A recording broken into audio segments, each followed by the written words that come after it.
Welcome everybody to a Tuesday night edition of Talking Iowa Hawkeye Sports. You can also find us on Facebook at the same name, Talking Iowa Hawkeye Sports.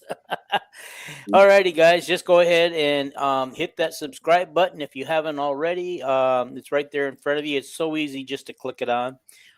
Hit the like button. That's really important. That one is really important. I'm finding out. So see how many likes we can get tonight. Let's see if we can break our like record tonight. And then share it. Comment too.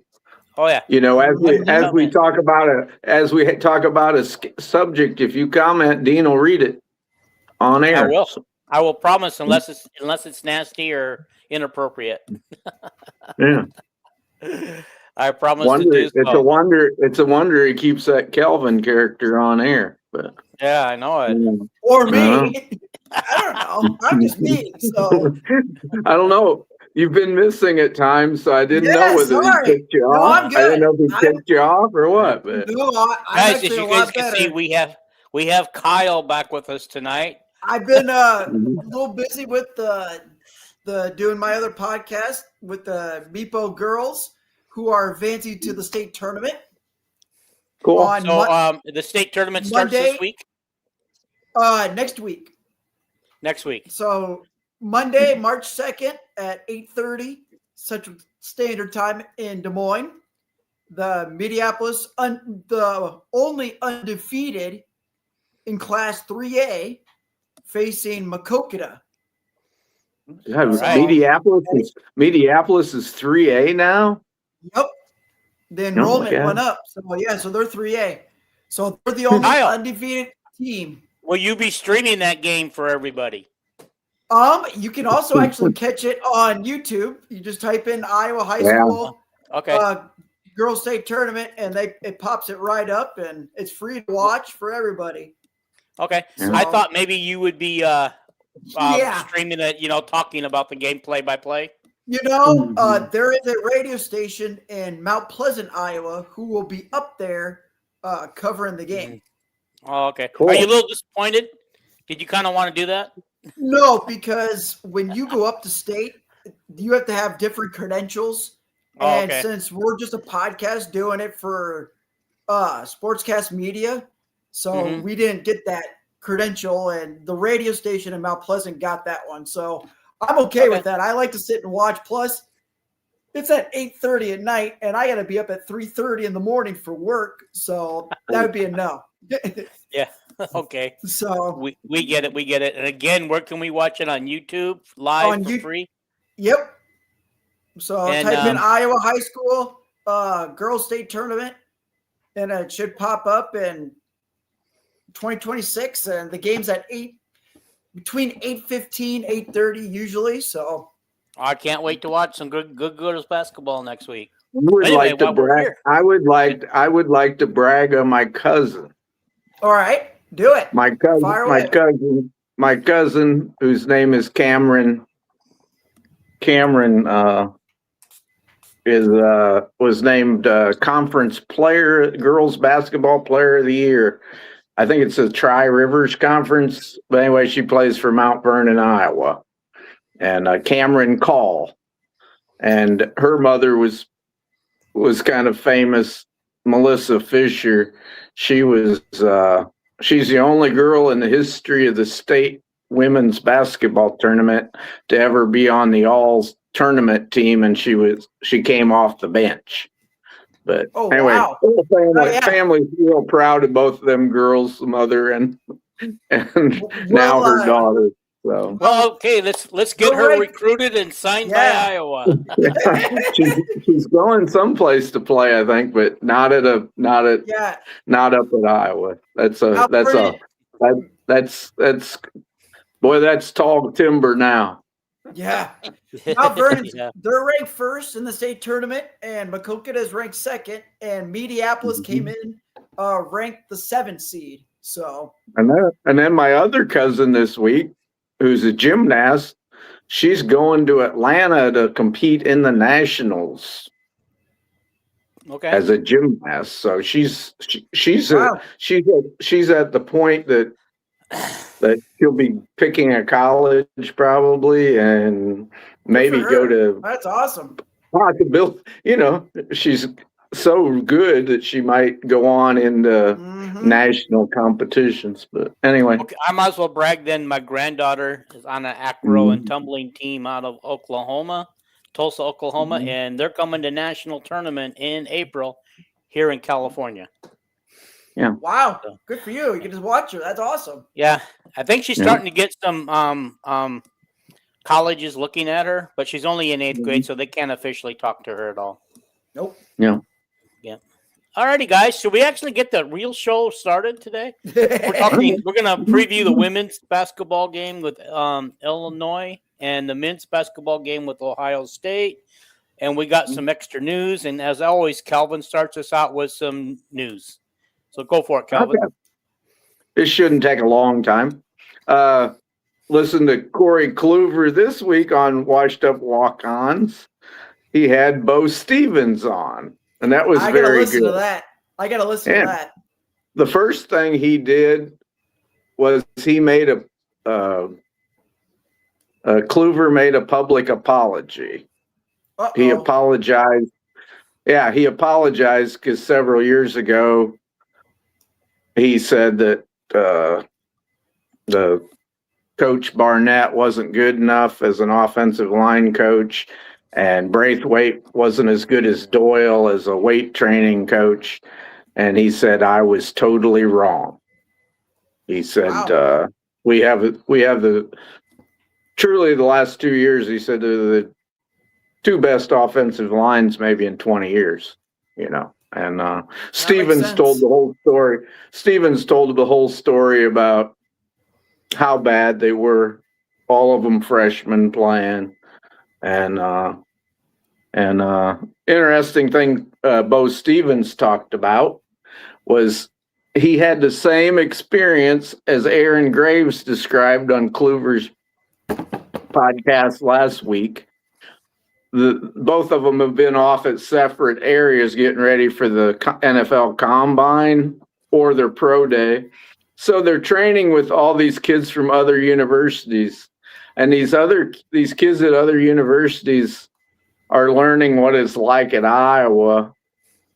And it's way different where they're at, where the coaches and this NIL, they pay all this money to the new recruits. And at Iowa, it's different. You don't get paid nothing much until you're there for a few years.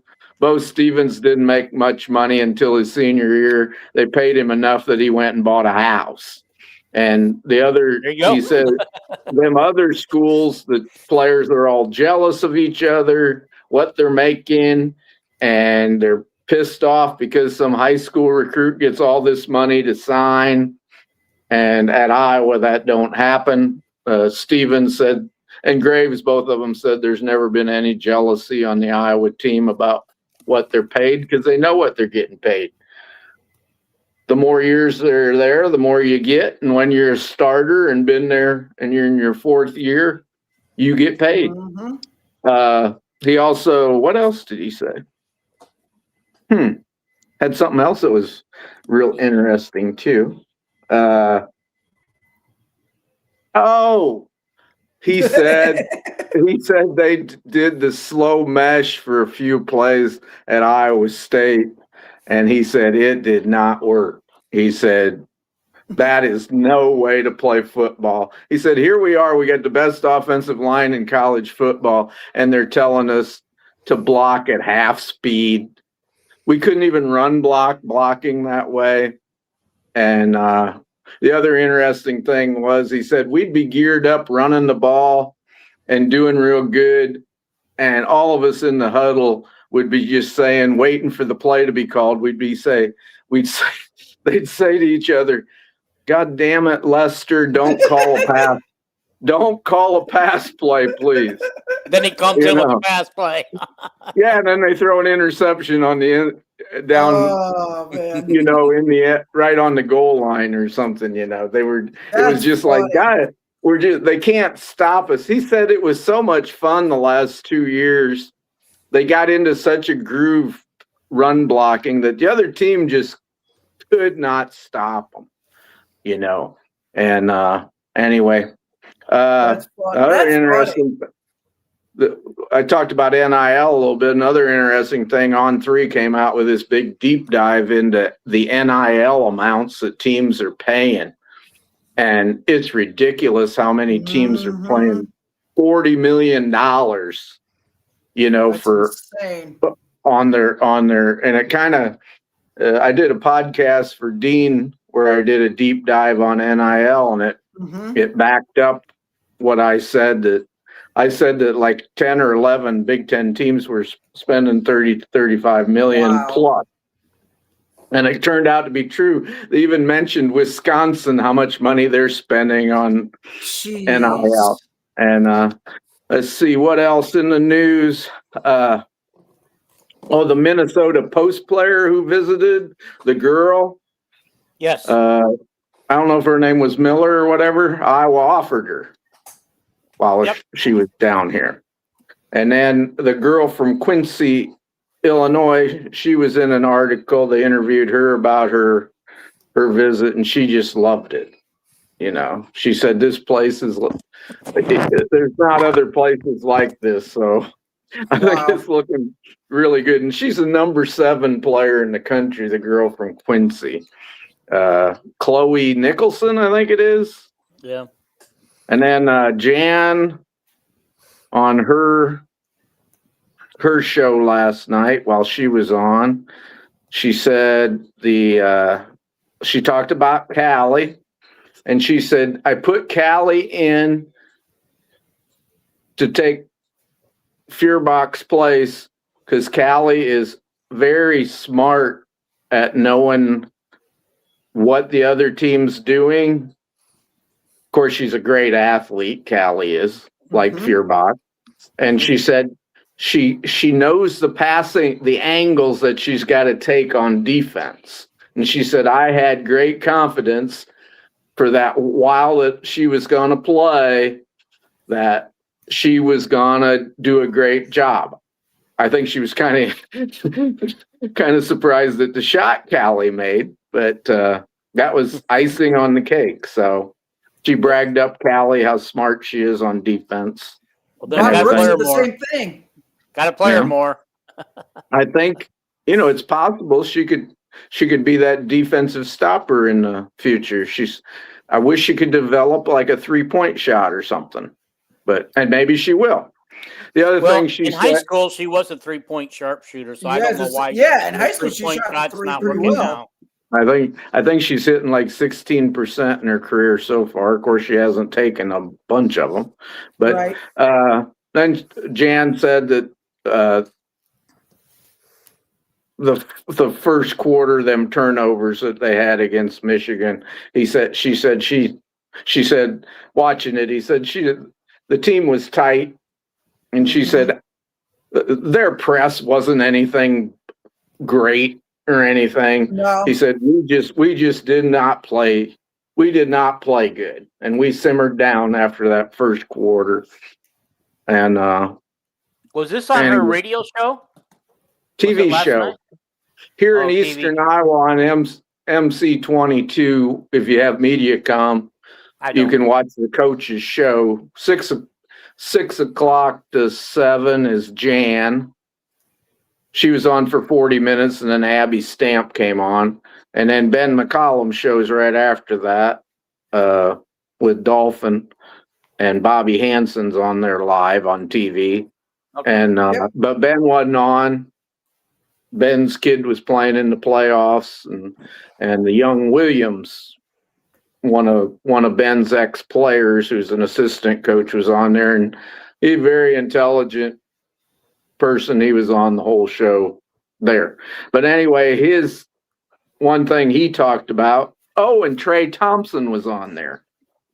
And one thing he talked about, he said OSU, Ohio State, they're playing tomorrow night. He said from player 1 through player 10 or 12, they're probably the best group of athletes that they're going to play, Dickerson 1 through 8.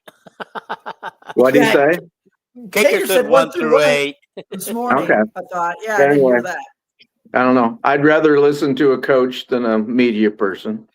But That's true. Makes sense. and then Trey talked about being so sick. He lost 25 pounds.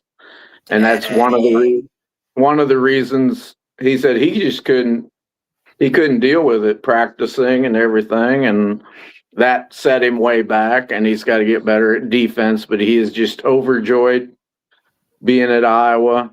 And he's up to 230 pounds now. And the coach there said he's one heck of a player. So then the only other thing on my news, one other thing.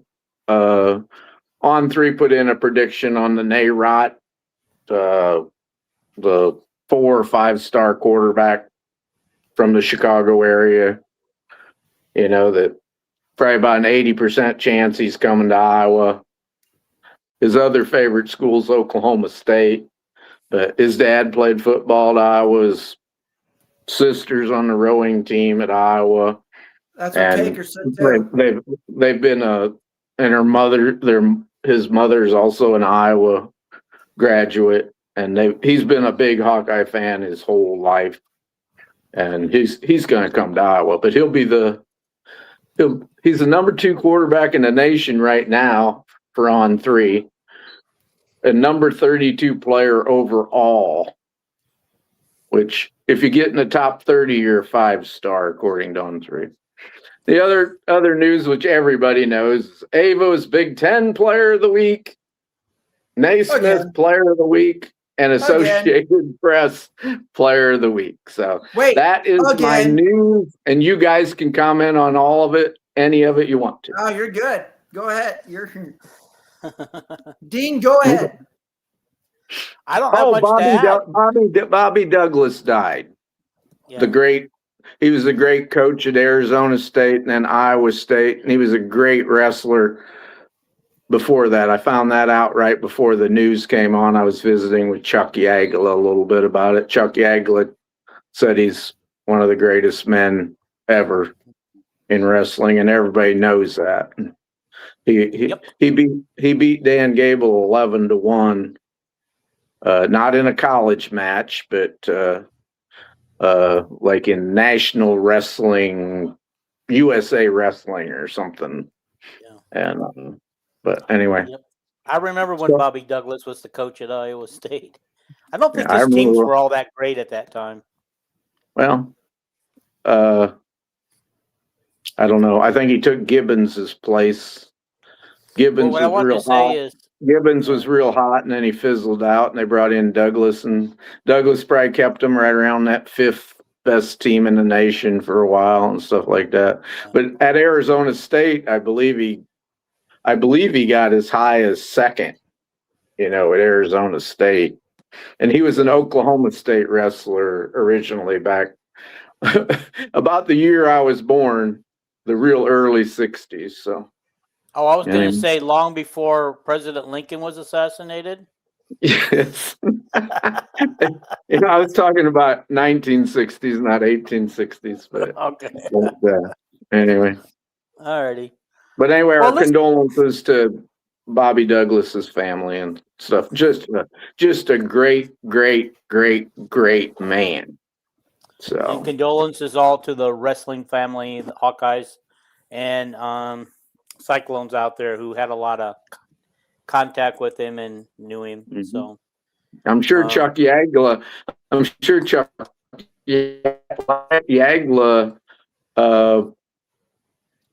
refereed a lot of matches that Iowa State and Arizona State were in that Bobby Douglas coached in. So Chuck Yagla was a very good referee for wrestling. I wish some of today's referees would follow suit. Anyway, that's enough of my commentary. We came here to talk about. I wish we had a Chuck Yagla on the wrestling team. I wish we had all those guys from those days on the wrestling team. I don't know if he still owns it or not, but he was the all-time winner at the Midlands wrestling tournament. And when I first started loving Iowa wrestling, he was him and Chris Campbell were my guys, for Gary Kurtelmeyer. So anyway, go ahead, Dean. No, I was going to say Chuck Gagler was my guy too. I knew him personally, and he was 2 years ahead of me in high school. So, great guy. Okay, or 3 years. He might have been 3 years ahead of me in high school. It doesn't matter. We went to the same high school. I knew him personally. I know him personally, not knew him. I know him personally. Yeah. If you wouldn't have been held back in kindergarten a couple of years, Dean, you could have graduated with him. Yeah, I know it, but tell me, that's pretty much calling Dean old there. I am older than he is. He said I was born before Lincoln was assassinated, so had to jab him back a little bit. There you go. You mean you're not wrong there? Okay, what's up next? We want to get started. If you guys are watching tonight, we appreciate your watching. Hit the comment button, leave a question up here. We'll read it live on air and we'll post it so everybody can see your name. But we are here to talk about the Ohio State game against the men and the women's game against Illinois. But I think we'll go ahead and since the men are up first tomorrow night, let's talk about the men first. Okay. They are a team that is currently 17-10. They're tied with Iowa in the standings at 9-7, and they have a 4-5 true road record. They are tied in the series, Iowa and Ohio State, at 86 each.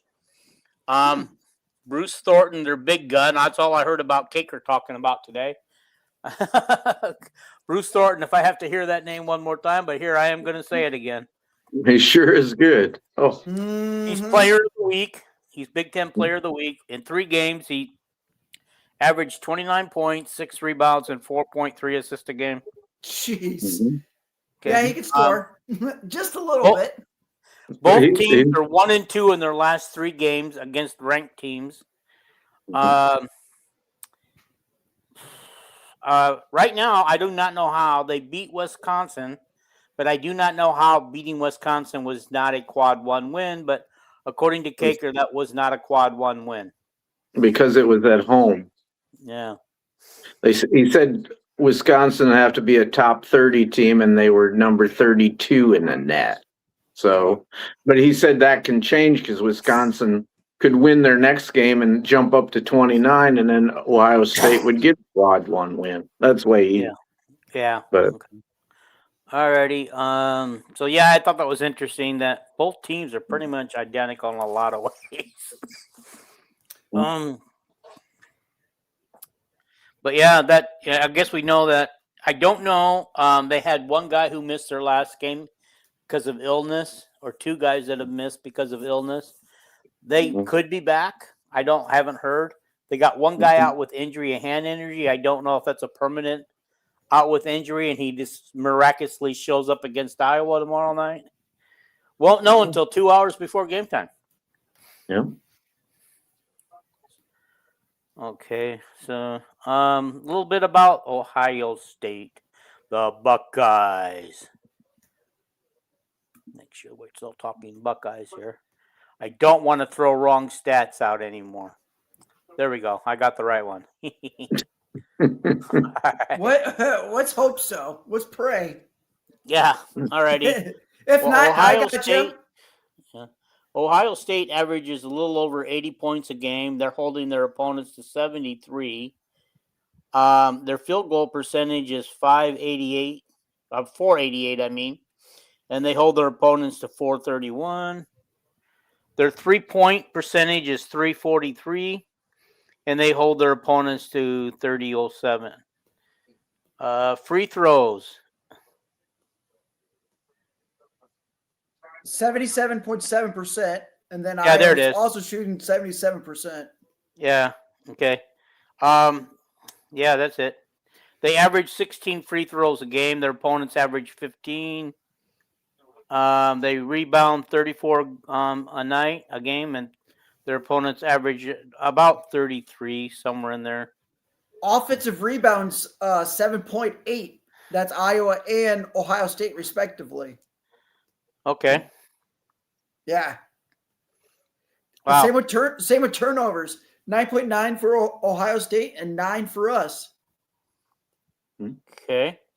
That's pretty low, really, when you think about it. Then they have How a about stat steals? They average 5 steals a game. Where are we at? 7.1. Okay. So we're doing pretty good in that category. Same with the turnovers. Turnovers 9.9 to R9. Mhm. And then true shooting percentage 60.1 for Ohio State and 60.9 for us. So basically 60% is what that's saying. 6% of the true shooting, we're making 60% of our shots, which is pretty decent percentage. I think I was just favored by 4 or 5 because we're at home. Yep. And we're just slightly better in stats than they are. Slightly better defensively, just slightly better turnover wise, slightly better. Right. I think we got a good margin in the net, as far as new rankings. Right. They've won 17 games. Well, we've won 19. So yeah, 19. That's why we're considered the favorite in the game, I think. Well, and I kind of look at this though. Iowa has one player in double figures averaging. They've got 4, averaging 20, 15, 14, and 11, and then one just shy of 10. Yeah. I just kind of looking at all this stuff in my head, and I went on record the other night saying that Iowa would win this game by 5. I'm not so sure that I think they can win this game. I could be wrong. I think either team can win it. Yeah, it's a 50-50 game. I mean, it's a basketball game. Be honest. I mean, that's what I know one thing. If it was at Ohio State, I would not be picking Iowa because Iowa almost seems like they never win at Ohio State. Seems like in my lifetime they never win at Ohio State. But by the way, in their last 20 meetings, they've split 10 and 10. Wow. Last year at Ohio State, we lost, and then we got revenge to them in Indianapolis in the tournament. Yeah, 77-70, we got revenge. I think that was Fran's last game. What? No, they played one more game, but he lost. Yeah, we lost his last game. Yeah. Mm-hmm. So the next, I know we lost Fran's. Well, that was his last win as a Hawkeye. We lost Fran's last game. I know we lost Fran's last game because we did not win a championship. So right. What do you guys think of the points in this game? I'm thinking 60s winning it or 70 winning it. Okay, here's my pick. I have no clue. I don't know what we're going to score. I'm just asking, just to see what everybody thinks. We have to hold Ohio State under 69 points. Iowa is 15-1 when allowing the other team to score 69 or fewer points. All right? Yeah. That's a pretty good stat. So, yeah, it's a very good stat. And I think, to have a chance to win, we have to hold them under. I don't know what we'll do. I mean, we already showed – I don't know where that defense was that was against Nebraska, why it didn't show up in Wisconsin. I'm still confused, but that defense has to be there tomorrow night. And I know Kaker's worried because our defense doesn't match up with what Ohio State can do very well because and that's driving to the lane, driving the lanes and stuff to the lane. And I guess we're not doing a very good job of cutting that off, according to him, because Iowa's been given up very easily, especially against Wisconsin. Yeah. So I think the last show I was on, I predicted that we weren't going to do good at the call center.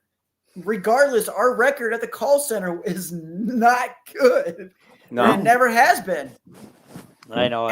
But then when we shot well in the first half, and then what happened at the second half? I think we just gave up.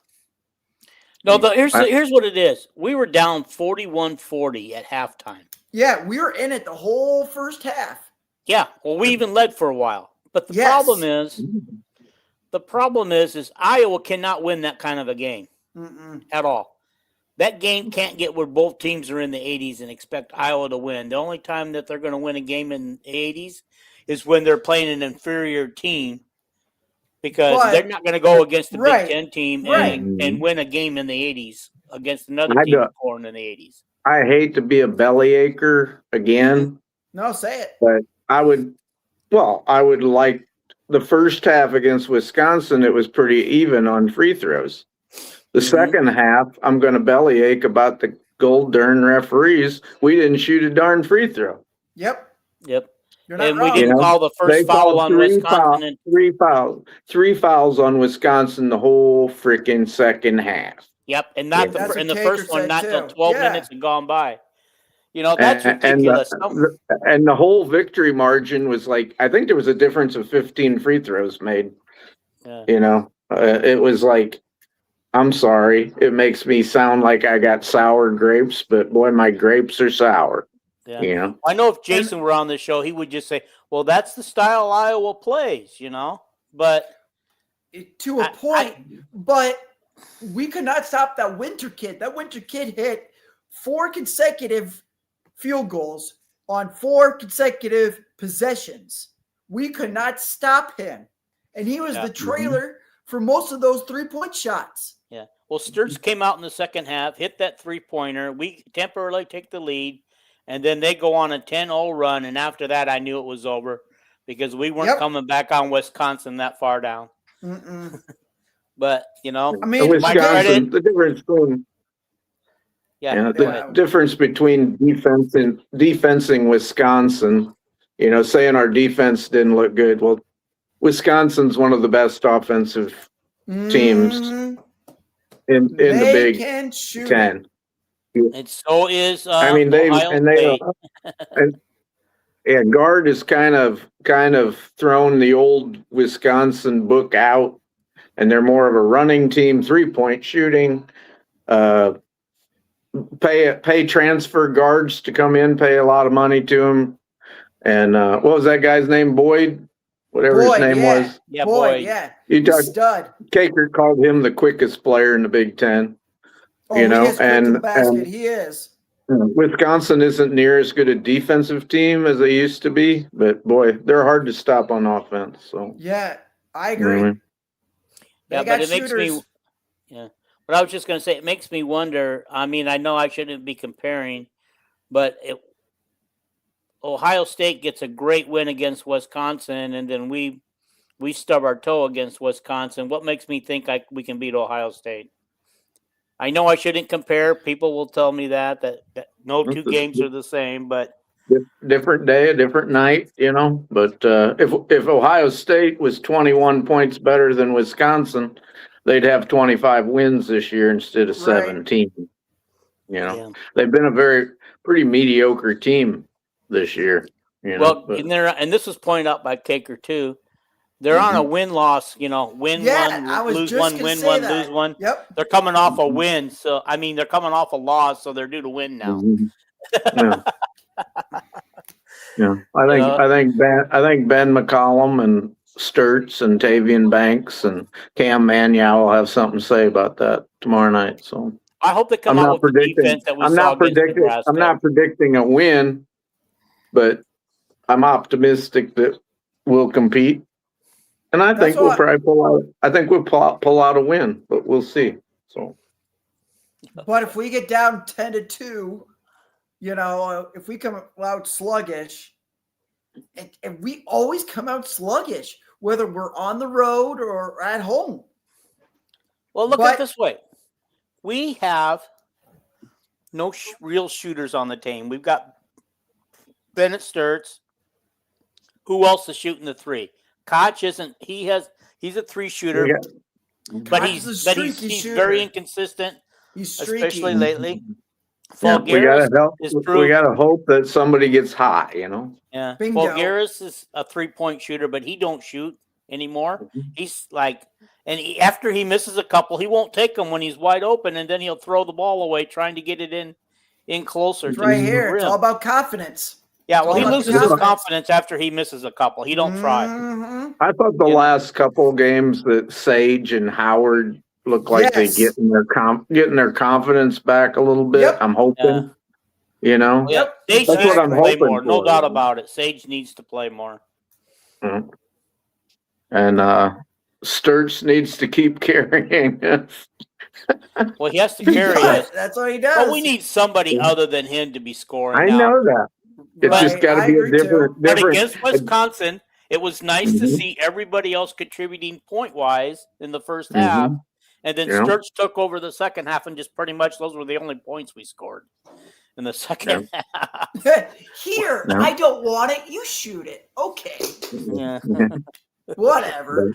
Ben, carry us to victory. We're just gonna feed you the ball, and I don't care Well, if you're being triple teamed. Hit that 3-point shot anyway. We'll contribute the first half, but maybe not the second half. Well, we got Larry Bird. We got Larry Bird, so let's use him. I guess I don't know, but anyway. Yeah. Mhm. All right. Any other final comments, guys, before we move on to the women's game against Illinois? No, I'm good. All Nope, right. not really. Okay. I just know one thing: Ohio State, with their roster they have, I can't really see us unless Thornton got in foul trouble. I don't think getting them into foul trouble is going to work too much. They'll just throw another guy out there. So that's my only other comment. All right. Well, Iowa takes on the Illinois team. They are 19-8, and they're 9-7 in league. We're playing a couple of 9-7 teams this week. Mhm. Like I said, we cannot. I told you. I said, watch out for Illinois. I kept saying that a lot. Being on here, like we cannot count out Illinois. And the one player I'm worried about, and I'm gonna say it, is Guyton. When she's on, she has got a nice looking shot. She's not afraid to take it to the rim. So that's one girl we have to watch out for. Yeah. And I think in her last 3 games, she's been very deadly. In one game, she was like 6 for 6 from the 3-point land. Plus, she has the extra benefit. In the last game, she didn't hardly score at all. Yeah. She couldn't hit a shot, but Okay. That happens. But she also there's gonna has be the advantage. a lot of pressure on her coming back. Isn't there, Dean? I don't know if there's a lot of pressure on her. I mean, they did talk about one of the podcasts did talk about women who have come back after they've left Iowa and played at Iowa. They've not done well. The only person who's done well so far is that Jensen girl who left us for Creighton, and then she hit the shot that beat us and to go to the Sweet 16. The girl that we played last year up to Northern Iowa did good. Mm-hmm. That bigger girl that played for had transferred from Iowa.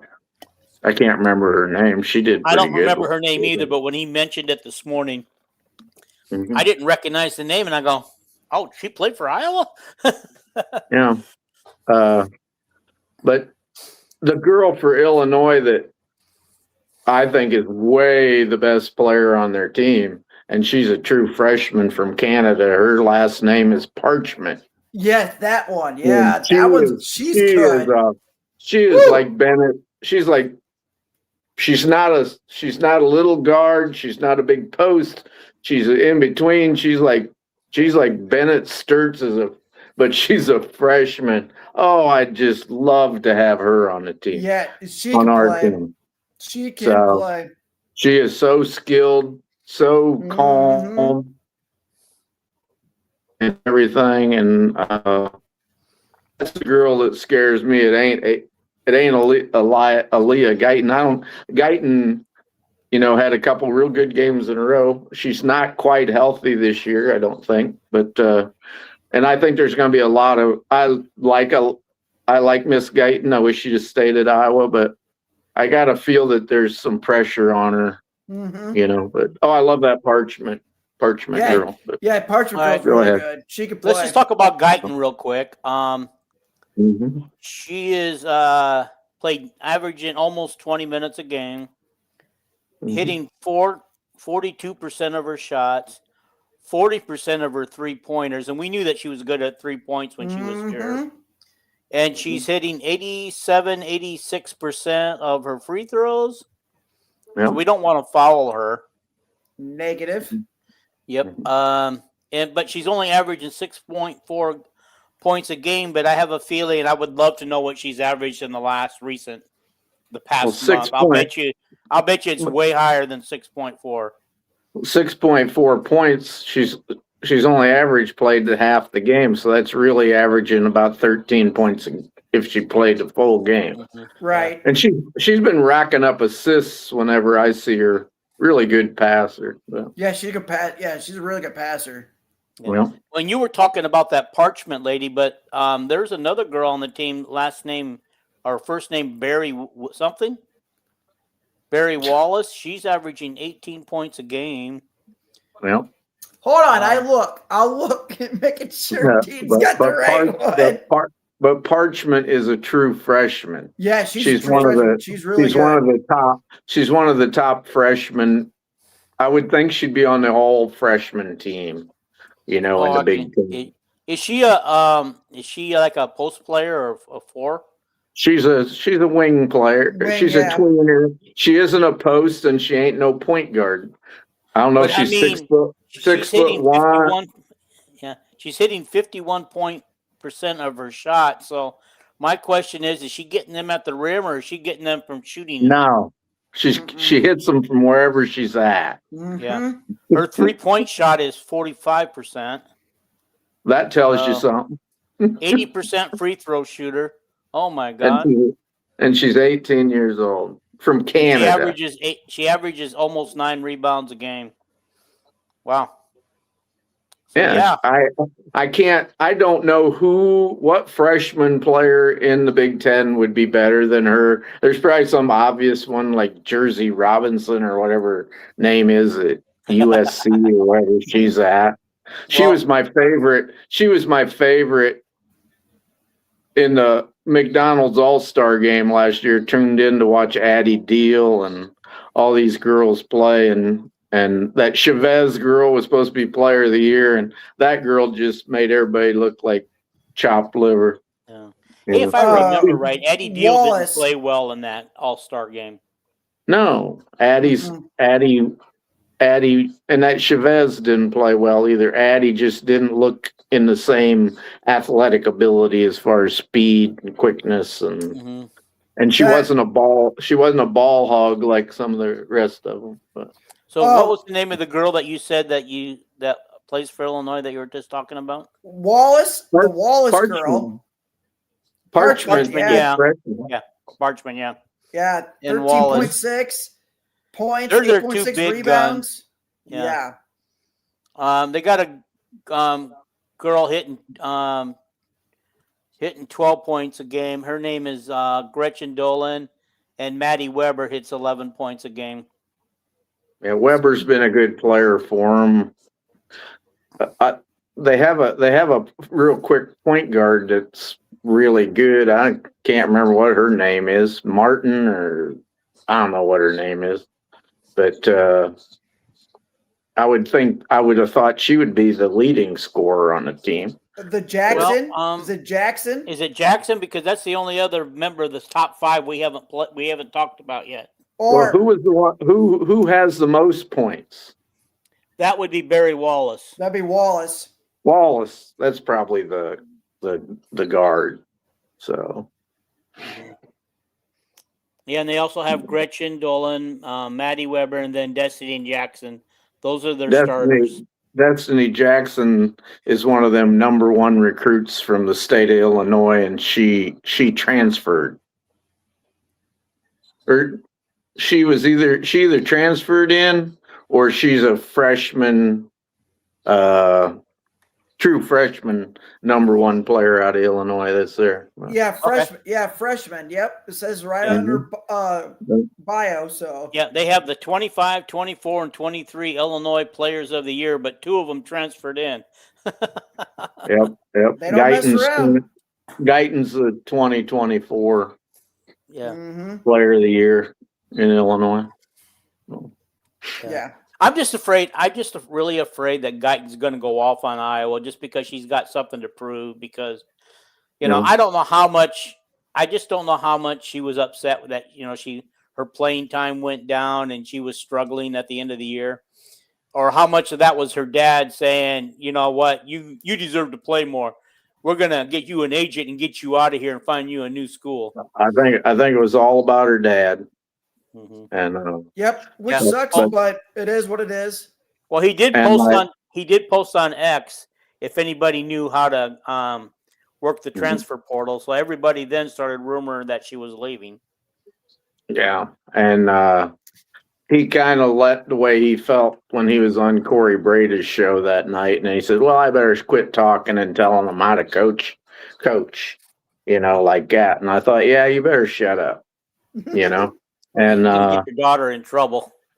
Parents like him, though, Yeah, but anyway, earlier in the year, I had a little bit of, Illinois is really good, and I didn't know whether we played Illinois at home or on the road.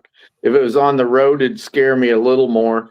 But I have no doubt that the Iowa women will go 2-0 this week. Same. The way we're playing defense, and Addie Beal's improving, and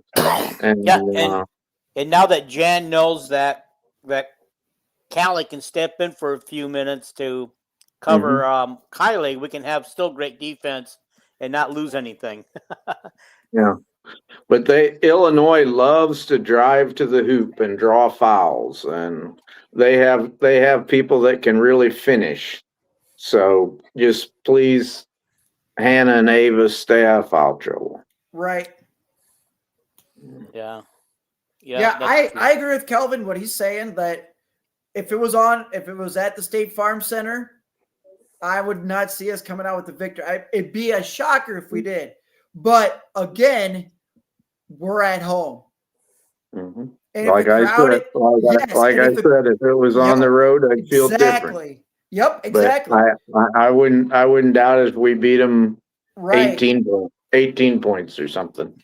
Because when I was listening to it while working on Sunday, I couldn't hear Rob Brooks or Catherine Reynolds with the commentary and the color. I couldn't even hear both of them. And that will tell you something right there. Yeah. I was just telling that because I didn't watch it. I had to listen to the fourth quarter on the way home. I said, I couldn't hear the announcing at all. I had no idea what was going on, but the crowd was so loud, I knew it had to be good. And tomorrow night and on Thursday night they're on BTN, are they? Both games. Both of them. I think the women was originally scheduled for BTN Plus, but according to the University of Iowa official website, it's BTN. Yep. I know I can't watch the Wisconsin game on Saturday or Sunday or whatever, but that's the one that's don't care on the about Plus. that. Yeah, that's it. Yeah, that's I don't care about that. I don't know what time they are on Saturday, Sunday. I can just imagine the coaches telling these girls, don't give away what you won against Michigan, because if we lose this game, the Michigan, it's like going back to where we were. Yeah, we don't want a letdown game. There it is. And I don't think Chit Chat and Stremlo and Ava and Hannah and Kylie and Addie and Callie and Journey. I don't think they'll let it happen. I really don't. No, I don't. I also want to point out that both teams average 78 points a game. Both teams average defensive score 65. Mm-hmm. But we got to get back on transition defense and not letting them dribble, drive, and get to the rim, and get to the foul line too. So we got to do what we've been doing all year: transition defense. Trying to stop the opposing team from getting to the line. Yeah. And I think if you look at them comparable scores, it's fine to do that. But I think if you look at the non-conference schedule, I think Iowa's strength of schedule makes a big difference when you play UConn, right? And Baylor and stuff like that. So that's my opinion. So. Oh, looks good. But I would say that I feel sorry for that Illinois coach because she got a 6'4" or 5 post from Brazil or Argentina. 2 years ago, Iowa wanted her. I think her name's Alvarez or something like that. And anyway, she wrecked her knee and hadn't been able to play either year. I'm sure she'll get a couple medical hardship years, but she's had 2 real good players sitting out all year. So I feel a little dangerous sorry. next year if they get healthy, huh? And she is a really good coach. She's an Yes, Iowa she is. girl. Yes, she is. Yeah. Mm-hmm. Yes, she is. She's a really good coach. Mm-hmm. Okay. Dean, what you got? Anything else? I have nothing else on All right. the game unless you guys do. I'll just not turn the I ball just hope over and I hope we win. Mhm. Like I said, I'm with Calvin on this. I believe we go 2-0 in these games. I have Iowa men winning against Ohio State by 5. I have us beating Penn State. I don't know what that will look like yet because every time we go to a place like Penn State, we always lower ourselves to their standard. Kakert commented on that today. Yeah, he says we're going to go to Penn State and there'll be nobody in the stands except some drunk students. And every time a basketball team goes and plays in an empty arena like we did when we went and played Maryland, it just throws the whole team off. It's like it's weird playing where you can hear the ball bounce and all that crap. But yeah, and they were talking about the brackets for the women. Speaking of Maryland, for the Big Ten, if Iowa wins the next 2, obviously they got the 2nd seed in the tournament, which would put them with Maryland against Maryland. But I mean, we would get a couple of buys first, but that's assuming Maryland makes it all the way through the bracket, right? Well, maybe I would love to see what that bracket. Well, I mean, we'll find out Sunday what that bracket looks like. We're only going to play 3 games, so that first game we play is going to be against a team like Maryland or Michigan State. Like I said, if Maryland wins out this week, they have the tiebreaker over Michigan State. Michigan State's got a much tougher schedule the rest of the way. Okay. So we could play Michigan State. You know, I'd rather play Maryland because they got so many people hurt. But it looks like Maryland to me is starting to play some pretty good ball. Well, they might be figuring out how to play without their injured people, and I think it would be a tough out this time. They have a great coach. Some people are saying that she's going to be the coach of the year in the Big Ten because her record is so good this year, and having 5 players gone. You know, that's impressive though. I'll give props to their team is still highly net ranked. Still highly thought of, I believe.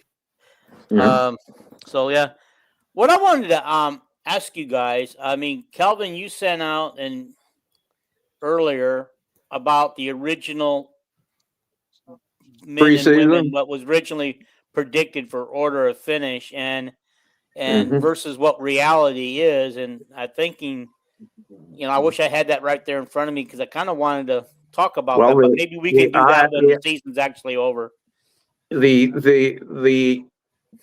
was harder to find a women one because the Big Ten Conference this year in their great freaking they don't promote women's basketball as much as they should. And when they put out the men's poll, they listed them 1 through 18.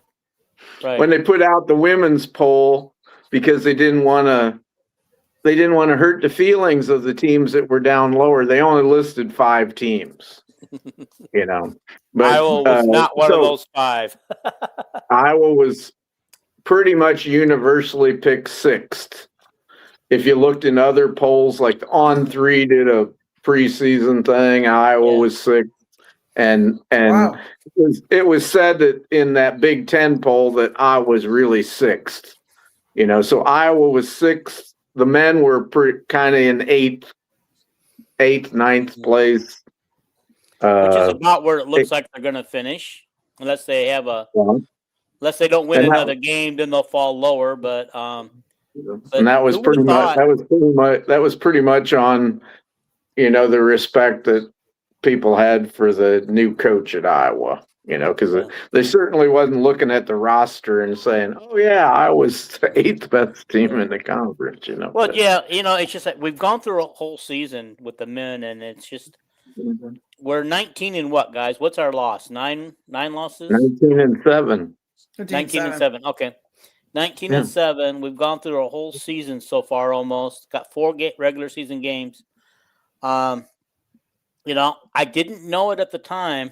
But I didn't really realize that the only real player we only had one real player on the team. And look at how far they've come. Look what they've done with that. Everybody else has not stepped up consistently. And when, everybody's had flashes. Koch has had flashes. Banks had flashes. And then since he hurt his foot or something, he's not been the same. Fulgaris has had flashes. But, he's very inconsistent.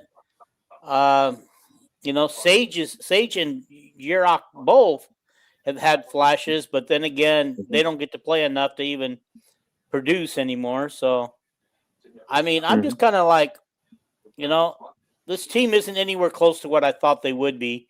If they just could have had 1 or 2 more players with the kind of talent that Sturz has. Where did you have them? No.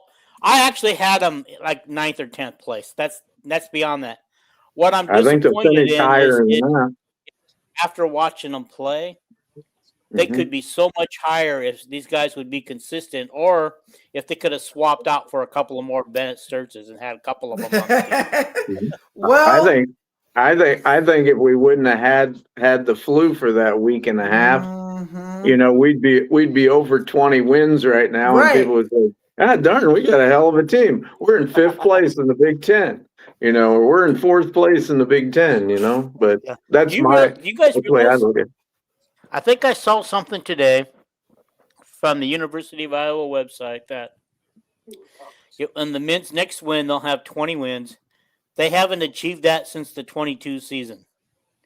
Is that true? Have we been under 20 wins, 23 and 24 and 25? Yeah, I knew the last 2 seasons we had. We were going for our 20th win that day. We got upset by Nebraska, the last game of the season, and then we didn't win in the Big Ten tournament, so we had 19 wins. And then the last 2 years we were NIT team type teams. Yeah. Last year, if Fran hadn't got fired, Fran said they were going to the Vegas tournament. Yeah, because that was paying a bunch of money. Yeah. That's the tournament that teams want to go to, because each team that goes there gets like $1.5 million in NIL money that they can go buy players. Yeah, and then look who won it. Nebraska did. Yeah. And look what it did for Nebraska's season. They're having a great season. Exactly. They gave the money to Price Sanford. So. Bingo. I was waiting for that answer. I was look what it did for them. They got beat by Iowa. Yeah. They will not lose to Iowa the second time they meet, though. I can promise you that. It seems like when we talk about men's basketball, it's always on a pessimistic hinge to it. It's because Iowa. It's like Ben's probably going to win 21 games, and when he goes into postseason, he'll probably win 22 or something. And that's a hell of a season in Iowa basketball. Yeah. Especially for the roster. If they win the 2 games I think they should win, then they'll have 21 regular season wins. And I would say that's probably more than we could have expected out of Ben McCollum's first That's really year. good. And they might win 1 or 2 games in the Big Ten tournament, depending on where they're at in the bracket and who they play. The one thing then I they didn't go to the NCAA, get a first round, get a team that's really easy to beat, win 1 there. It's going to be a tussle. If Iowa's an 8th seed, they're going to play a 9th seed. Yeah. That's always how it's been. It ain't going to be some easy tussle. Yeah. Well, here's what I want to say, though. It's probably going to be some Big 12 team that that spent 25 million on their basketball roster. But an 8th seed coming out of the Big Ten, I feel like is stronger than an 8th or 9th seed coming out of a different conference. Well, I think the Big Ten is just so stacked and loaded. I think the Big Ten is kind of stacked. Top 4 or 5 teams. Other than that, I don't think they're loaded. I think the Big 12's loaded. I think the SEC's loaded. ACC, yep. How many teams from the Big 12? Houston, Iowa State, Iowa State, Arizona. Probably the only bad. There's probably only one. Kansas State. Kansas is not the this is not the Kansas team of old. Right. Yeah, but they might beat us if we played them at Kansas. They'd probably beat us by 25 points, but. They're not the old Kansas team. They got the number 1 draft pick, the number 2 draft pick on the team. Yeah, he's a stud. The kid from BYU is the best. It's going to be the top pick in the draft. And he's a kid that's supposed to be a senior in high school. He just took a bunch of money to go play at BYU, and he's going to be the hands down the number 1 pick. Who did he beat the other night? He beat a real good team by himself. Was it Iowa State? Yeah, they beat Iowa State. He scored like 29 points. 29 points. He's so good. He's so good. But the thing I want to point out about Iowa this year, I didn't know how good. I knew Bennett Sturts was like player of the year in the Missouri Valley, but I didn't know how good he was. Oh, I knew how good he was. I watched a little bit of his highlights. I was like, this kid can play. I watched him a little bit, but I just figured, he's playing Illinois State. Big deal. Yeah. He's playing right. He's playing some team. Yeah, he's good. But I never dreamed he was that great a defensive player and that great a offensive player and that great at running a team, passing. I never dreamt that he was like Larry Bird, Caitlin Clark, Rick Barry. So. Guys, I got to say this. First of all, I'm wrong about Kansas. They're tied for second in the Big 12. Big 12 has, out of the top 5, they have Houston 4 teams in the top. I told 12. you, Arizona. I wasn't joking. Arizona they have second, probably KU 14th, Houston 5th, Iowa State 4th, and then they're they have for a while. Texas Tech at 16. They're for a while the top. 19.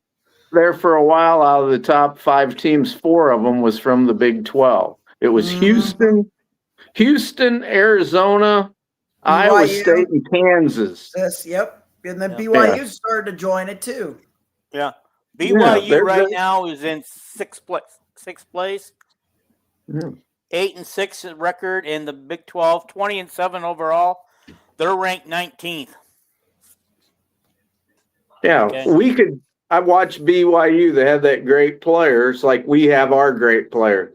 Mm-hmm. We could beat BYU. Our great player is better than their great player.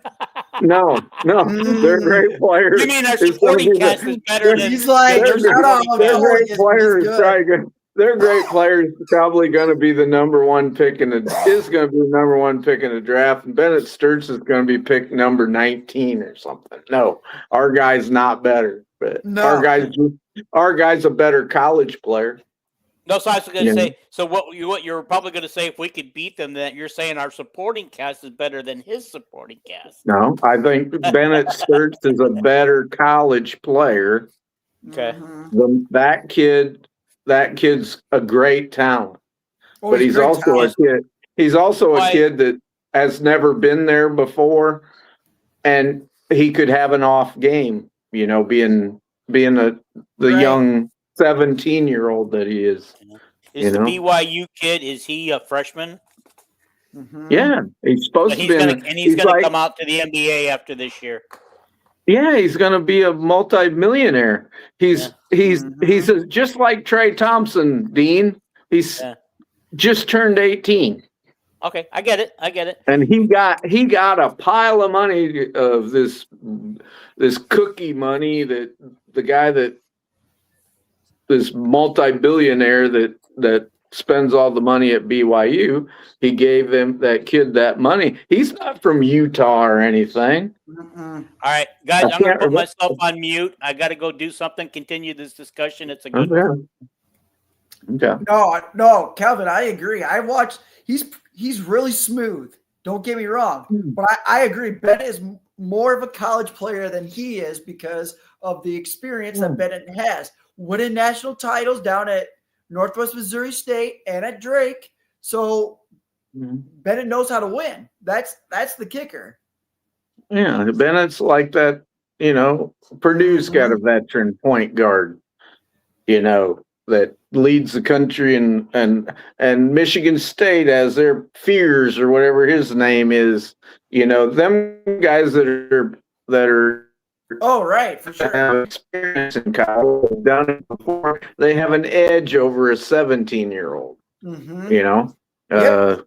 It's the knowledge. There ain't very many guys. There ain't many guys that is like at the top of their game when they're 18, like Magic Johnson was.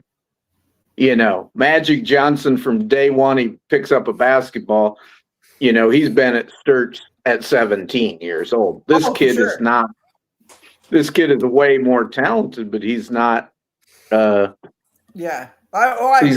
He's not that veteran college guy that has been a winner.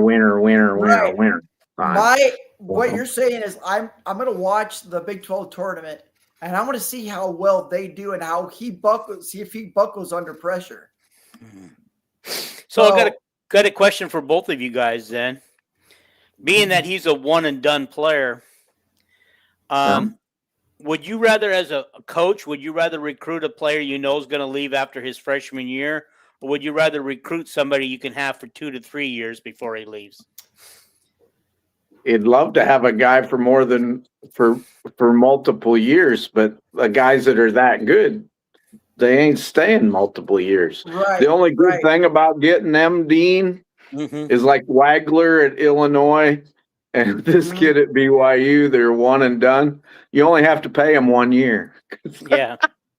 But is it worth it to bring them in for one season? Yeah. Okay. In your opinion? Well, let's look at it this way. Look at the nation. Over the years, there's a coach out there that everybody knows, and that is John Calipari. Right. Calipari has done that when he was at Kentucky. He did it when he was at Louisville. Now he's doing it at Arkansas.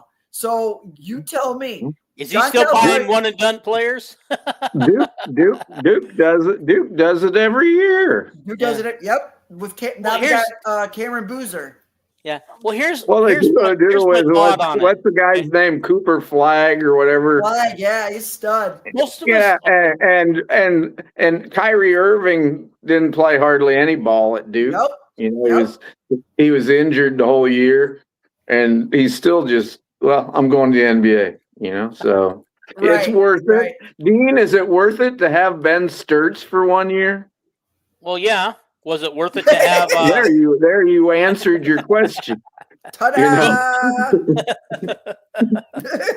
But here's my thinking on Iowa's going to have most of Ben's guys coming back next year, plus a couple of new recruits. Okay, and these guys are going to go through the Hawkeye system, be Hawkeyes for a few years. So we all became fans probably of the Hawkeyes because we got attached to one or two players on the team that we like to watch all the time. If you're going to have one and done players, how can you really be a fan of Kentucky, Louisville, Duke, or Arkansas when these players are gone after 1 year? Then you shuffle them in, you get more. Then you shuffle in and you get more. That's just how they do it. I'll always be a Ben Sturts fan. And when I became a Hawkeye fan, it was like Ralph Miller his stars were always junior college guys that were there for 2 years. Sam Williams won the silver basketball. Nobody talks about him, but he was like a 6'4" power forward that led us to the Big Ten championship in '66, I think it was. And then Sam Williams leaves and he brings in John Johnson, who, if it wasn't for Rick Mount, he'd have won the silver basketball. Yeah. And he's one of the 4 greatest players ever at Iowa. And then the next year, Ralph brought in Fred Brown. Downtown Freddie Brown is a name that just rings for immortality. Another guy that's only there for 2 years, so. And then when Fred Brown left, we had a kind of a crappy coach, Dick Schultz, but he brings in Candy LaPrince, another junior college guy who leads the Big Ten in scoring, and they're only there for 2 years. So, yeah, even if a guy's there for a short time, right. I'll always remember Bennett Sturts. I think anybody that is of adult age will just look back on this year as a great thing, Yeah. But, I mean, for me, it was like the late 80s into the 90s when you had Chris Street and Roy Marble, and you had those guys on that team. And it's just, that's who I started liking Iowa, was watching those guys. Yeah. I'm just saying that if a guy is there, Right. like Kevin Gamble really only played 1 year at Iowa. Thought he played 2. He What was year there was for that? 2 years. He was a junior college kid, Lincoln Land Junior College in Illinois.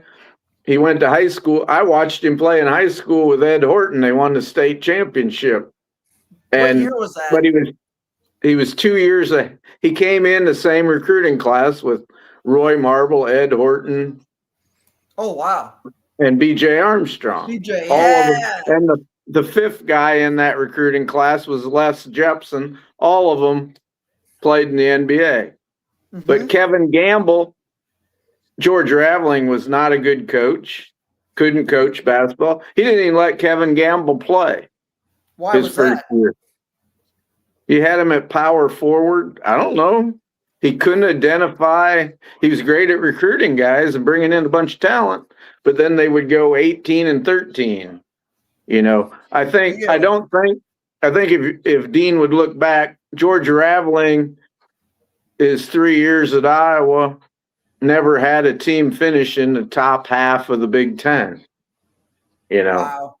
And his first year, we were like 12 and 16. I thought, we got Stokes and Payne and Carfino, and Andre Banks. Why are we losing every week? It was because of coaching. But anyway, what I'm saying is Kevin Gamble is really here 1 year, yet we all remember him. Yeah. Okay, let me read these comments coming in. Okay. Yeah. All right. From Rick, it says, Ricky Davis was a one and done. Would you take him again for one season? Ricky, man. Can I say Ricky. something? I was living in California the first time pre-internet when Ricky Davis played for Iowa. So I never even knew him as an Iowa player. So I'm not qualified to answer that. I knew him from the time he was a freshman in high school. Him and Dean Oliver. Bingo. Him and Dean Oliver talked to Chris Street's parents or something. Yep. And they would not commit as freshmen to Iowa. They waited till they got to the day where Chris Street committed because they didn't want to break Chris Street's record for committing. Ricky Davis, I'll take him any day of the week. Yep. When a true freshman goes to Indiana and scores 26 points against Bobby Knight and beats them at Indiana, and I don't know if Tom Davis, I think that's the only game he ever won at Indiana. I'll take Ricky Davis. Okay, Rick has also said. Okay, Rick said Guyton has scored double figures in one of her last 8 games. So, yeah, all right. She had one where she scored. She had one where she scored like 24 or something. Yeah. But you can watch her run. Her one leg is not quite right, So I love Aaliyah Guyton, But right. I'm not worried too much about her as long as we guard her on her 3-pointers. Yeah.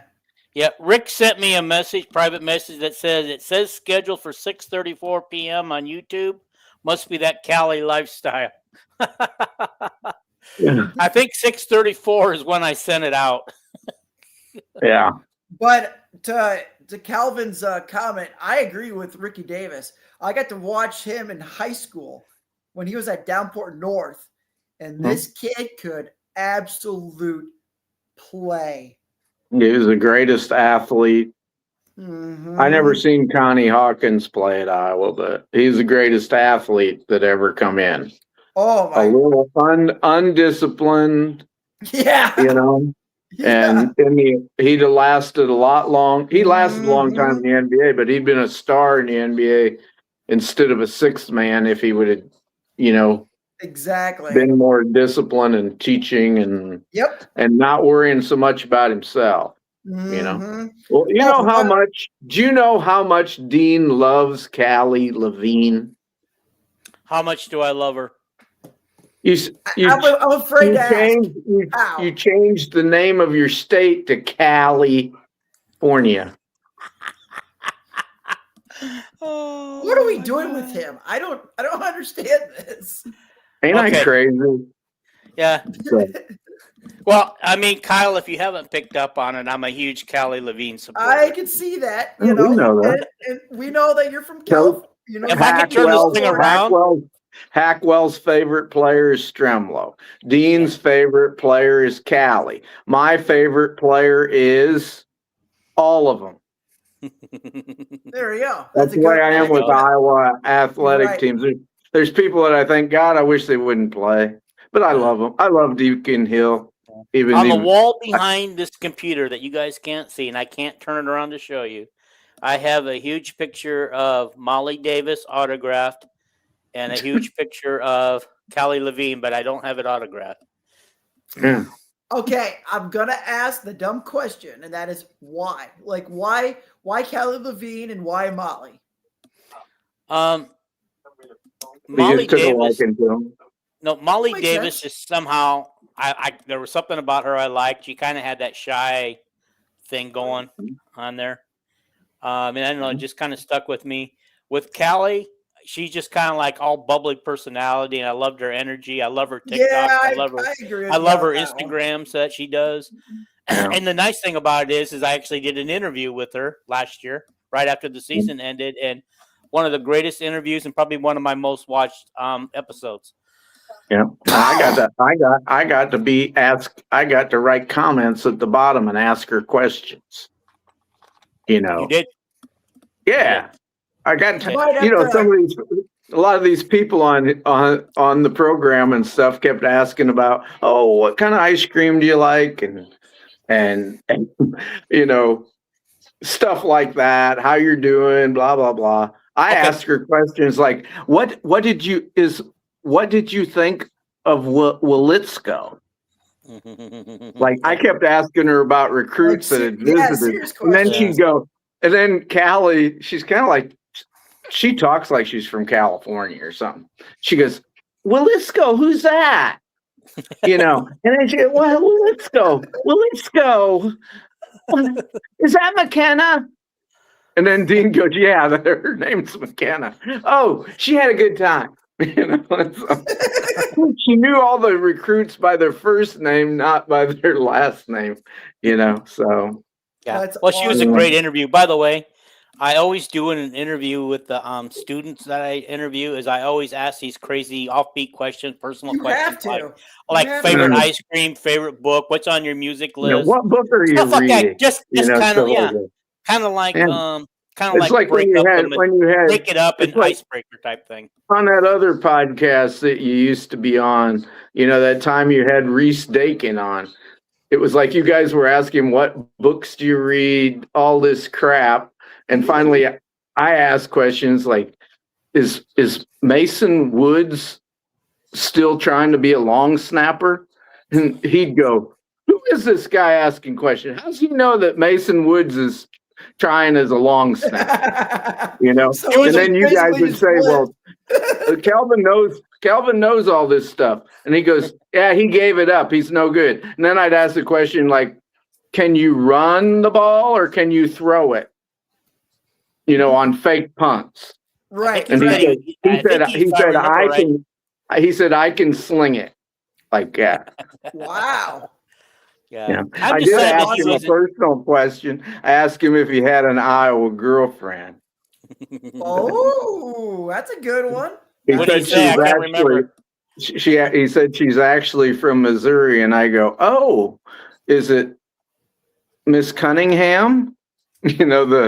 Oh yeah. I was trying to think of a girl from Missouri. I asked him if it's Cunningham from the Indiana Fever, but because her cousin, I said because her cousin plays with you, and nobody would read my comment that was on that show that her cousin plays with him. It was Hoffman, the tight end. I didn't know that. Because on that podcast, I have no control. I have no control whatsoever. But I have a couple times told the guy, I says, you want to answer that question down below? Give him control of it. It was been interesting. He just said, right. She's Gavin Hoffman's cousin? Yeah. By the way, I still get on the Hawkeyes once in a while. I just don't know if they're going to do another show for a while because they've got some issues going on. All righty. Rick says, didn't Ricky tell the press or LeBron that Cleveland was his team? Do you guys remember that? I wasn't around. Might have. Yeah. I know he played for the Boston Celtics and the Cleveland Cavaliers. And Yep. I remember he got in.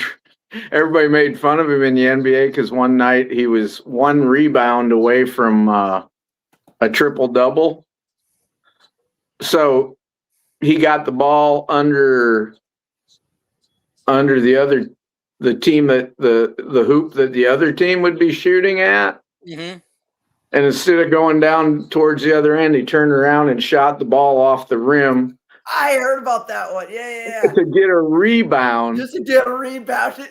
But then they found out that shooting at the wrong rim, you do not get a rebound. No, so. It doesn't count. No. I did read that. That was funny. Yeah. That must be why. What's her name? I can't even remember her name. The one that's always accused of shooting the ball and rebounding her own rebounds until she gets about 4 or 5 rebounds. And then you mean Angel Reese?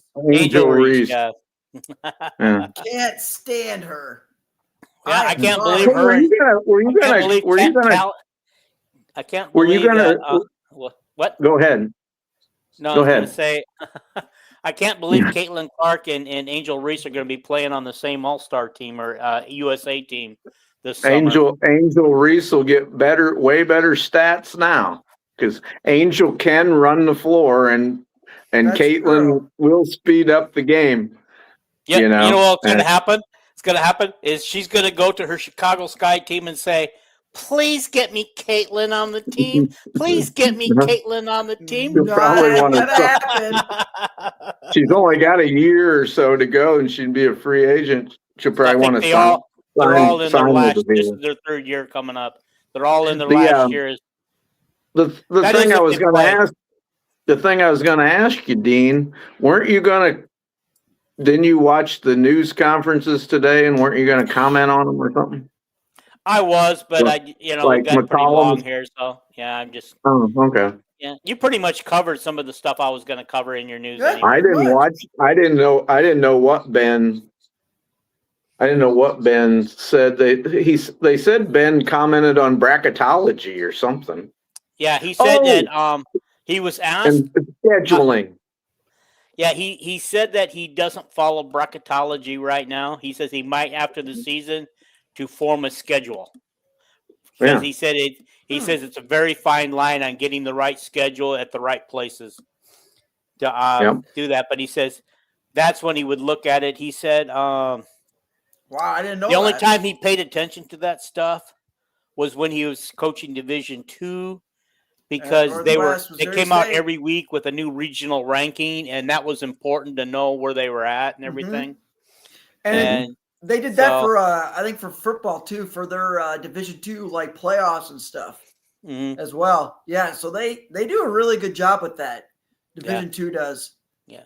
So I'm guessing that Division I does a poor job of Well, doing this. Fran had it figured out. You either play a real good team and try to get a quad 1 or quad 2 points, even if you play close. You get credit in the net. Yep. Or you schedule a bad team and beat them by 40 points. Yeah. Yep. That was kind of like, if you look at Ben's schedule this year, Ben's it wasn't too far off that. Ben's very good in the net so far this year because them bad teams we played early in the season, we'd beat them 90-50. Like he said, also Ben said today he didn't even know where they were in the net, and he was told he was 25. He goes, "Oh, okay." He goes, "That's good, right?" The game at Wisconsin did not hurt us at all. It helped us a little bit. So. Yeah, but I mean, it's funny because he goes, 25. That's good, right? Yeah. I love his sarcasm. I love it. I love his sense of humor. I love it. But you could tell, this guy was open, carefree at the early part of the season. He's getting kind of more edgy and everything. But one of the other things that Trey Thompson said in this interview today, on his interview, was they asked him how he liked at Iowa, and did he wish he was playing or something like that. And he says, no. He says, I'm learning a lot sitting on the bench watching what's going on. He said, I'm learning a lot, and he says, and I really love it when Coach McCollum comes over to the bench and starts screaming at the players. He goes, you might catch me smiling when they do that. When he does that, he goes, I love it. He goes, you like that? He goes, oh, I love it. He's not chewing your butt. He's chewing the players. But he says that he gets yelled at too in practice. Well, I'm sure he does. Yeah. Well, everybody does. And the assistant coaches that were on the assistant coach that was on last night, he said that Ben does all the coaching. He said he doesn't hand much off to he's got like freaking 8 support staff, and he doesn't hand off hardly anything to them. Sure, some drills the assistants will take care of, but he's the one that's screaming the whole practice, and he just takes care of everything. He's a hands-on coach. So I think he's loved because his screaming or his yelling at the players means a lot more than when Fran would yell at the players. I don't know. Fran would yell at the players. That was a whole different category. I don't know. I don't know what Fran's practices were like. The Trey Thompson also said he wanted to leave high school because at his school he wasn't learning nothing anymore. Right. There was no real advancement for him in his game or body or anything. Yeah. He said he was so good in school. He said he was so good in school that he knew he could and Ben's the one that brought up reclassification to him first. Yeah. So. Yeah. Mm-hmm. Well, the other thing too, is they did say, both Ben and Trey said that he was supposed to have played a lot of minutes this year, but he had to get the defense down, and he talked about how he went from learning 2 actions on defense to he's up to 4 or 5 actions on defense now. I don't know what action means, but I assume that's a Ben McCollum's terminology on his team, because he's always mentioning an action here and action there. And I've never heard another coach mention it. But but he said, but let me finish here. But he said that what happened was when he got sick, Ben came to him and said, we got to cut our losses with you. We're going to have to redshirt you. And he said that it was a mutual decision, that both Trey and him were on the same page, that it would be better to redshirt this year and not waste him, because they would, by the time he got to be playing again, he would only be playing part of the season. And so they decided right then, while he was sick, not to play him. They also talked about somebody else who's not practicing. They lost a point guard in practice, and he's not going to be back for the rest of the year. I can only assume that's McCollum's son. Peyton. Yeah, he's got something with a foot or something, right? Broke his foot. He broke his foot. Yeah. Yeah. All right. Yeah. Rick says this real quick. Jazzy Davidson has a legitimate shot for first team All Big Ten. 18 points, 6 rebounds, 4 assists, and leads the league in block shots. I forget which team she's on. It's either UCLA or USC. USC. That's the freshman. Okay. I think. Yeah. Yeah, the she's other good. day she scored 29 points. Mm-hmm. Yeah. Almost 30. She almost got 32. So is she their post player? Jazzy Davison. I always get Jazzy Davison and the number 1 player in the country in high school, Jersey Robinson. I always get their 2 names switched. They're both from California. Yeah. You know, I can't remember. Is Jazzy a post player like Ava is? No. She's guard. No, she's a guard. She's fast to the rim. And she's not no little short guard. Mm-hmm. You know, does Ava have a shot at first team with UCLA having their what's her name? Yeah, because they name it's stupid.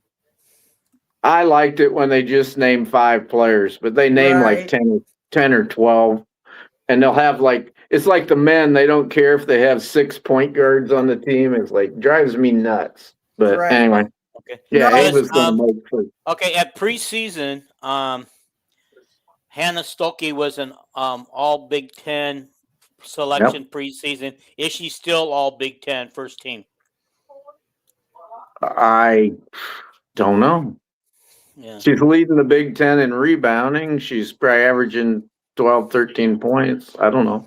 She's going to have 100 assists on the season, which is ridiculous for a big person. Mm-hmm. But I don't know. I don't know if there's 10. I don't know. I know that UCLA is going to have at least 2 with Betts and that. What's her name? Miles. What is her name? The other good player. I know you're talking about the Rice. Yeah. And you know that Jelani Cambridge is going to be the person that competes with Betts for Player of the Year. Right. She's ridiculous. I think UCLA will end up with it because of UCLA's standing in the Big Ten and nationally. And she was preseason Player of the Year. Yeah, true. Bingo. You know, it's like all this preseason crap always drives me nuts. You know, but I mean. But we've been watching UCLA for the last few years ascend, and it's just like, you know, we got to get Iowa back to that point where we're ascending back to where Final Fours are expected. We got to get there. Right. Well, we got to get there first. Yeah. I don't think even in the Caitlin years Final Fours we were like shocked when Caitlin got to her first Final Four. Yeah. You know, the year before we lost in the round of 32. Are you kidding me? Do you remember Caitlin's early interview though? One of the early ons after she committed to Iowa, and she said, "Guys, I'm coming here to bring Iowa to a Final Four. I'm going to lead you to a Final Four." She didn't lie. She did it 2 years in a row. Yeah, but what I'm saying is Final Fours were never expected. Right. Yeah. Yeah. Okay. But you're absolutely right. Yeah. But I think we were number 1 seed Caitlin's senior year, so Final Four was expected that year. Yeah. And we made it.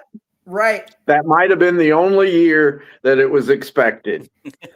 You know, I know we got damn lucky. You know, the year Megan Gibson made it to the Elite 8 because of upsets, and Caitlin's year, the year we got to the championship game when Caitlin beat Louisville to go to the Final Four, there was a bunch of upsets leading up to that too. Yes, there was. Stanford got upset. Stanford that year had Betts and Brink both. You know, talk about crazy. You know, and they got upset. They got upset by like, who was it, Colorado or somebody? Yeah. I don't know. But you got to understand too that we beat South Carolina one year. We beat LSU one year. Well, that year we beat them in the Final Four. But it's like beating Louisville to get to the Final 8 when the pairings come out, we never dreamed that Louisville would be there. We thought Stanford was going to be there or some big team. You remember the big player that the only player we had to play against on Louisville that was really good was that Van Lith. Van Lith, yeah. I was just going to say, do you remember who we played against that year? Van Lith. She had a 40-point Dallas team. She had a 40, and we went to Dallas for the Final Four. That was Caitlin's first 40-point triple-double, the first 40-point triple-double in the history of the NCAA tournament. And then her next game against South Carolina, she did it again. She did it back-to-back. In the Final Four, she did a 40-point. Thank God South Carolina fouled her at the end of the game so she could get her 40 points, you know. That was the greatest upset I ever seen. Right. It doesn't compare to 1980 when we beat the Red Army Soviet Union hockey team, but that's how good South Carolina was, you know. Yeah. So I noticed though that beating the Russians had came up this week a lot when we were playing Canada in hockey on Sunday, and it came up on my Facebook memories. Yeah, it came up on my Facebook memories all the time. That I write about it every year, you know. But this one here doesn't compare at all to that one. What about if we happen to beat UConn when we face them again? Because we're going to face them in the Final Four. I can promise you that. And we're going to beat them. I don't know. We got to get there first. I don't think we're going to. I think the chances of us getting to the Final Four are pretty slim.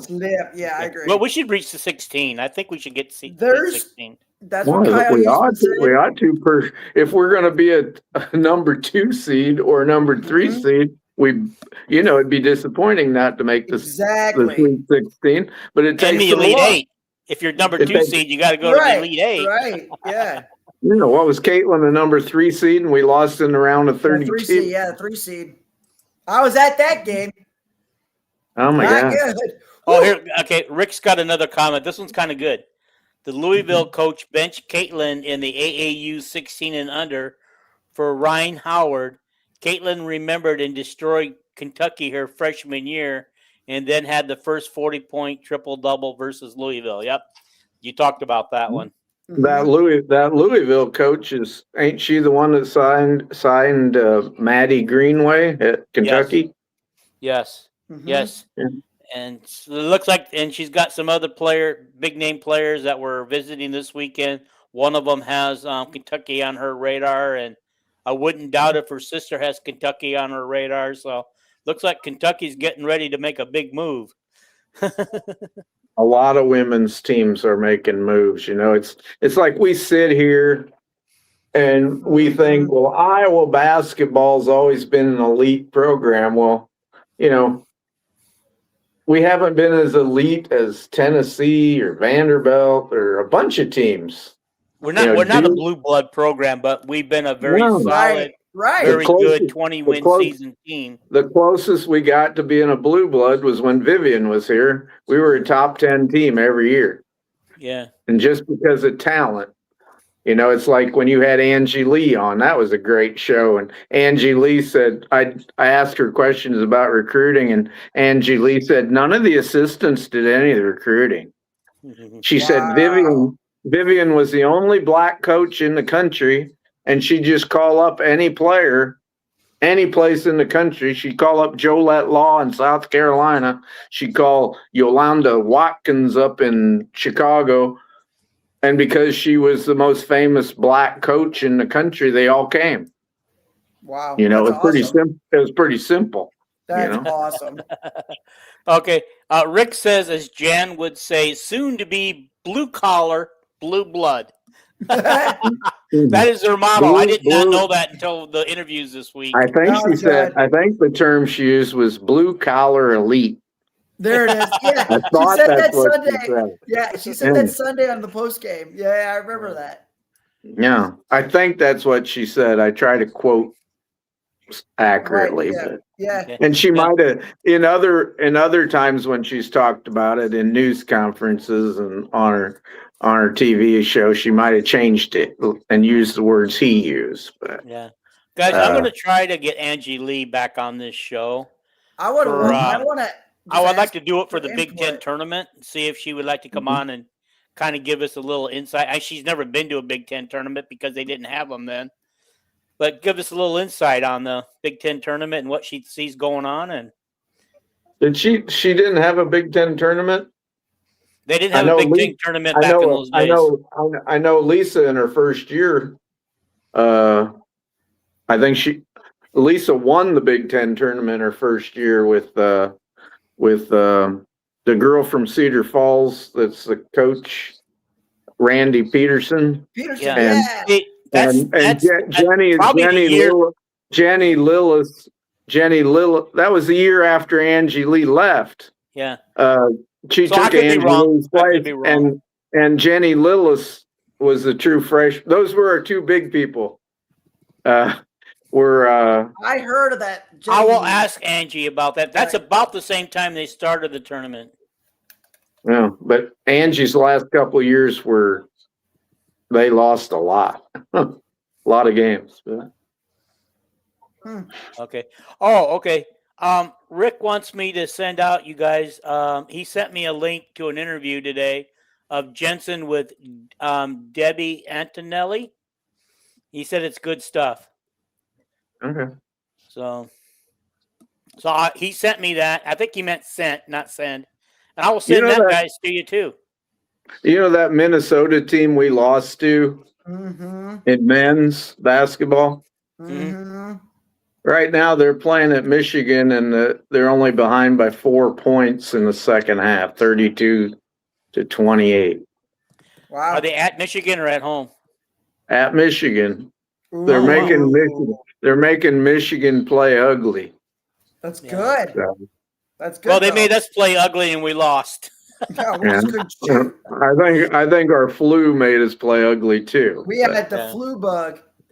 Oh, I Yeah. would love a rematch somewhere Oh, in the 100%. yeah, 100%. I would love a rematch in the Big Ten tournament with Minnesota. I really Yeah. would. Right.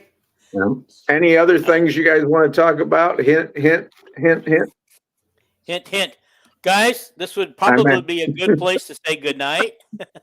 You guys, thank you. I mean, we've got, several viewers on right now. We've had a lot of great comments tonight. And I got to dream up some great headline whenever I share this to everybody. Mhm. I always write some headline that I try to make them. I try to mention everything. So, the wrestlers tune in. I'll mention Bobby Douglas and Chuck Yagla. Yeah, there you go. Yeah. I'll mention I can mention recruiting. Oh, the girl from Kansas put up pictures. She was actually there, and she loved it. I forgot to mention that. I wish I could find a way to share that video that you sent me of that recruit Nation Williams is her name? Nation Williams? Nation Her and Williams, Stram hitting the Yeah, her and yeah, Stram yeah. hitting the one from the logo. Yeah. I saw I didn't that. even know. Was that Strimlow or No, Strimlow, yeah. the Nation Williams hits. She's left-handed, She's left-handed. and Yeah. and they didn't run and shoot it. They just stood They there just stood, and yeah. shot. Oh, that's And Nation Williams just drained it at 6'3". Oh my God! And she's built like Layla Hayes, And then there's Stremlow at half court, and she's spinning the ball on her finger like that, and smiles at the camera, and goes up, takes one dribble, and she just Nailed it. boy. Who knew that Strimlow had that kind of range? Oh yeah, isn't Stremlow hitting 40% of her threes or something this year? And I'll tell you in just a second before we leave. I think she hit 30. I think she hit 34% of them last year. I remember. So I forgot to mention this. We were talking about the men. So Matt Gatens was, under Fran. Played for. He was under Fran for coaching and everything. He was telling me that Fran runs he got so tired just running. Because I've never ran so much in my entire basketball career. That's college and overseas. Because I'd never seen Fran's team run so much. Mm-hmm. He was telling me about that. I was like, well, they were a running team. Exactly. Yeah, they better run a lot. Yeah, and now I'm gonna say, shout out to Matt. Now he's down at Auburn under Bruce Pearl's son. Cool. Yep. So all right, guys, I'm going to give you Strimlow's numbers before we leave. Fire away. Strimlow's hitting field goal percentage of 52%. That's and 42.5% on 3-pointers. So you were right, Calvin, as usual. And she's a good free throw shooter. When a point guard, she's really a point guard. When she comes in, we play with really 2 point guard. A point guard hitting 52% from the field is ridiculous. Because you're going to shoot a lot. You're going to shoot a lot of threes. Money. She ain't turning the ball. She ain't turning the ball over like she did last year. Great defensive player. She'll be our best returning defensive player. I hope Callie becomes a defensive stopper, and Chit Chat's a pretty good defensive player. Yeah, everybody else that's returning's got to turn up their defense a lot better. Guys, let's hear the hoping that Chit Chat gets back into form on Thursday night. We're going to need her. Mm-hmm. And Ava and Hannah keep up their torrid shooting, and anyway. My other observation was the girls are actually staying out of foul trouble. Ava is, yeah. Yes. Ava's working on that, yeah. Yeah. He has to because they don't want to put Layla in anymore. I don't like when she comes in. I get scared. She turns the ball over. Yeah, because she turns the ball over. She gets the ball underneath the block and she fumbles it. Yeah. That's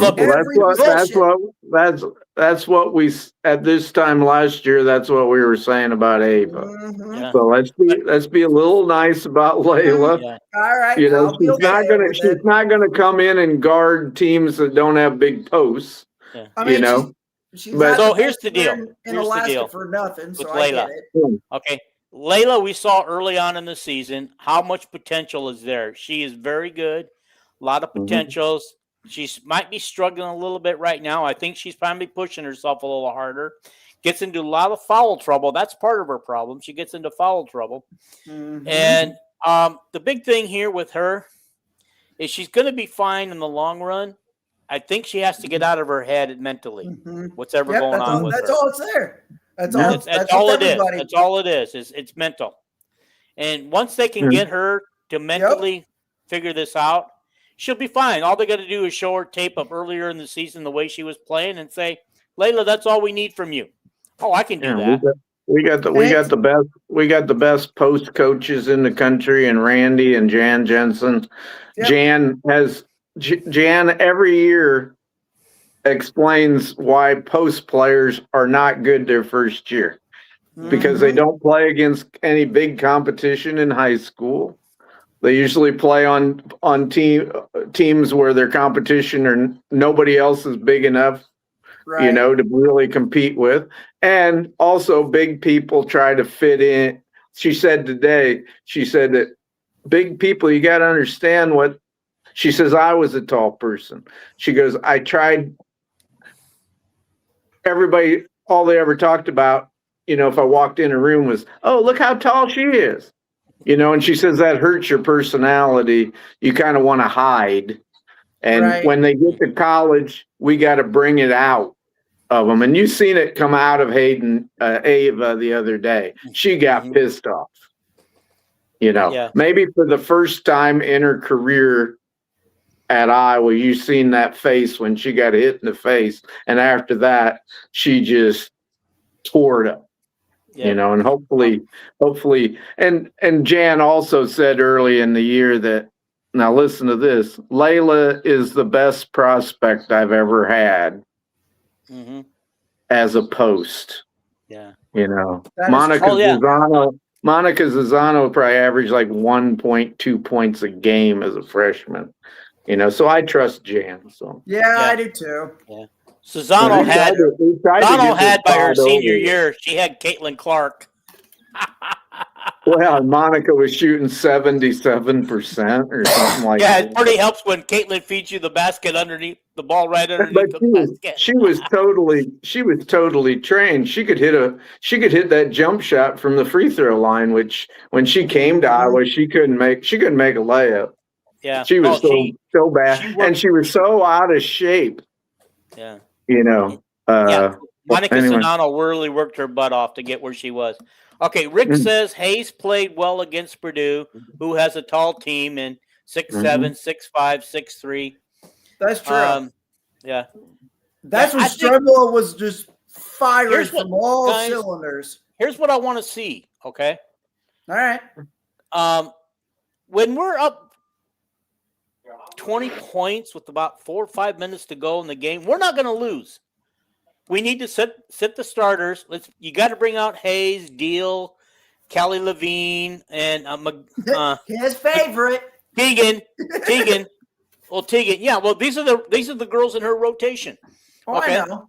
You got to bring them out and give them more playing minutes. I mean, how is Hayes supposed to develop if we're only playing her 1 or 2 minutes a game? And when we have a chance at the end of the game for garbage time, why we can't put those girls in at garbage time to get them more playing time, build their confidence, you know? That's all. That's all I'm asking. Yeah, You know, when I think 5 minutes to go and you're 20 points, your chances of losing the game are slim to none. yeah, but you don't want to put them all in the game together. I'll tell you that Exactly. because they ain't gonna learn nothing. Nope. You know, Yeah, you want Callie to come in and like she did the other day and play That with was smart. four girls that know what the hell know they're the doing. system. Exactly. They You know know. the system. And they know what they're doing.